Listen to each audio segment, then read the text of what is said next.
mu gihe abanyeshuri ba kaminuza ya UTB cyangwa se University of Tourism, Technology and Business Studies barimo bitegura graduation ceremony yabo cyangwa se umuhango wo gusoza amashuri ku itariki 15 z'ukwa 12, havutse umwuka utari mwiza wo kibazo cy'amafaranga. Uyu munsi turavuga ku kibazo cyatangiye kuvugwaho cyane ku mbuga nkoranyambaga, by'umwihariko X cyangwa se yahoze yitwa Twitter.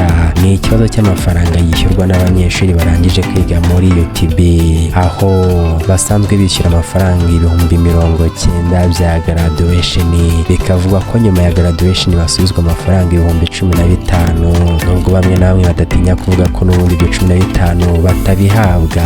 Ubundi bishatse kuvuga ko ayo mafaranga 15,000 asubizwa umuntu wagaruye ikanzu, ariko hari na bamwe bavuga ko ibyo 15 rwose batajya babibona cyangwa se batigeze babibona nyuma ya graduation. Gusa icyateye abantu kwijujuta nuko iyi kaminuza ya UTB yatangaje ko abanyeshuri bitegura gukora graduation bagomba gutanga amafaranga 90,000, bakongeraho n'amafaranga 35,000. 35,000 bikazaba bizasubizwa nyuma y'uko umunyeshuri asubije yikanzu. Ubundi ubusanzwe aya mafaranga 35,000 cyangwa se 90,000 ni amafaranga atari make, ni amafaranga menshi cyane agereranyije n'andi makaminuza. Uyu munsi tugiye kuganira kuri icyo kibazo, ese ni ubukene bwa kaminuza cyangwa se ni ubusambo cyangwa se ni ubugenzuzi buke mu mashuri makuru. Reka tubisesengure byose. Umva, byatangiye uwitwa Sam Kabera asa nk'ukora ubuvugizi, akora tweet avuga kuri iki kibazo cy'abanyeshuri bo muri UTB barimo basaba ubutabazi. Sam post iragira iti: muri kaminuza ya UTB Rwanda rushobora kuba ruri gukinga babiri abitegura graduation. Ubusanzwe bakwa amafaranga 90,000 ya graduation harimo n'ikanzu, wayisubizayo bakagusubiza amafaranga 15,000 nayo bavuga ko badasubizwa. None ngo barimo kwakwa andi mafaranga 35,000 yandi ngo azasubizwa nyuma. Sam akagira ati: ni ikihe kibazo? Kaminuza zimwe ziba zifite ni ubukene cyangwa ni ubusambo? Mu by'ukuri ikibazo kiri kuvugwa nuko abanyeshuri batanga amafaranga menshi cyane ya graduation, hanyuma bagasubizwa amafaranga 15,000 ku busanzwe, nubwo nabwo bavuga ko ayo mafaranga adasubizwa.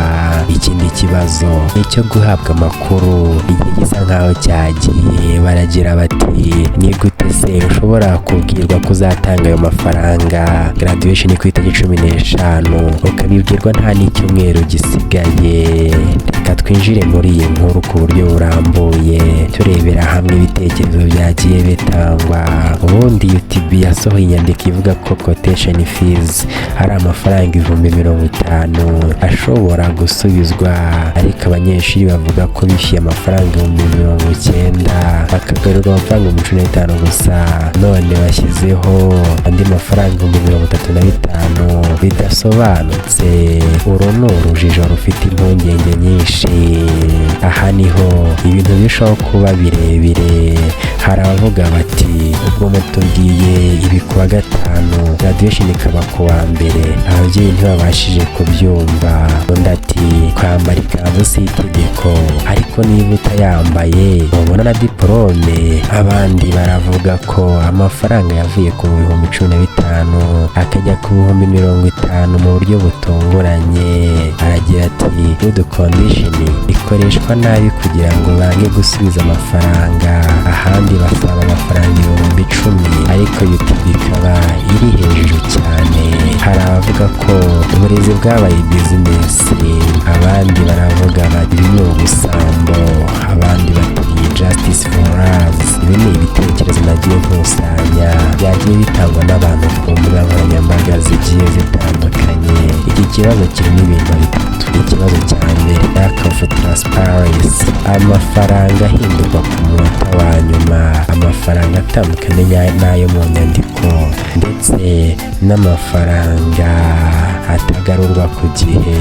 Ikindi kibazo cya kabiri twacyita poor communication, kumenyesha abanyeshuri ibintu ku munsi wa nyuma bibashyira mu bibazo ndetse n'ababyeyi babo. Ikindi kibazo twabona mwaha nicyo twakwita nka businessization of education, aho kaminuza yishyiriraho ibiciro bidafite ibisobanuro bihagije.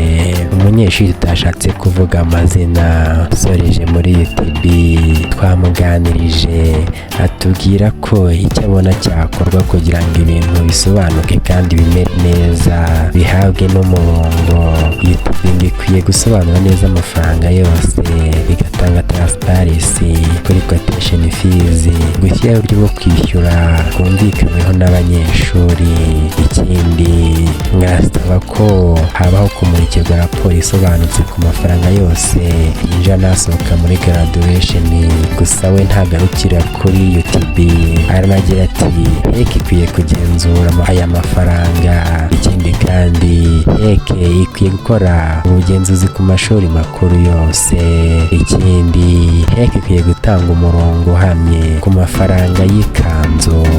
Ese ni iki ubona ko gikwiye gukorwa, waba uri umunyeshuri wa UTB cyangwa undi munyeshuri wo ku yindi kaminuza, cyangwa se utari n'umunyeshuri kumva kino kibazo?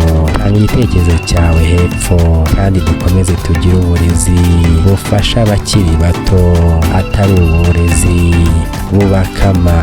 Ndi Patrick kuri Niyo Art TV, murakoze kandi mukomeze mukurikirana ibindi biganiro byimbitse.